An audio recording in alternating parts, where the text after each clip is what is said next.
Wall Street's October winning streak continues. The Dow Jones Industrials gained another 105 points on Monday. Yeah, in just 3 weeks, the Dow has gained back everything it lost in August and September. CBS News business and economics correspondent Rebecca Jarvis here with more on the markets this morning. Rebecca, good to see you this morning. Good to see you too. Let's put it in context. What type of roll is Wall Street on right now, and where's it all coming from? Well, it's on a pretty significant roll right now, and we're actually seeing the biggest point gain in the Dow for a month ever on record. Now, that said, there's a couple more days left in October, and we know from these manic markets that really anything can happen here. But what's been driving this momentum at this point is that we've backed away from that Armageddon cliff scenario. We're not standing on the edge of a cliff. According to a number of analysts, we're not looking down the barrel of another recession. That said, that's what primarily analysts are saying. It's not what every analyst is saying right now, but there are some stronger stories out there. Caterpillar, for example, biggest construction and mining company in the world, just came out with very strong earnings, and that shows underlying that there's some growth in the economy. Which is a good thing. So then what should we be watching moving forward here to see what's actually going to happen? There are a couple of big question marks. Number one, the budget battle. We know that lawmakers have to come back together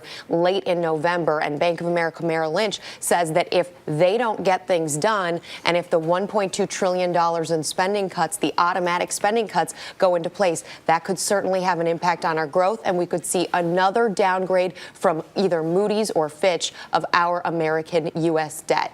Also Europe, obviously a big thing. Yeah, talk about Europe real quickly for us, because we talk about Greece's debt problems over and over, week after week. But how much are their problems tied to our problems and vice versa? Well, it's very important to remember, in the U.S., we get about 20 to 25% of our profits, the big American companies do, from Europe. So Europe is a component here. If Europe heads into a recession, and some people do also think that could happen, it would certainly impact the United States going forward. So nobody is waving the flag right now saying we've made it through the storm. A lot of people are still watching.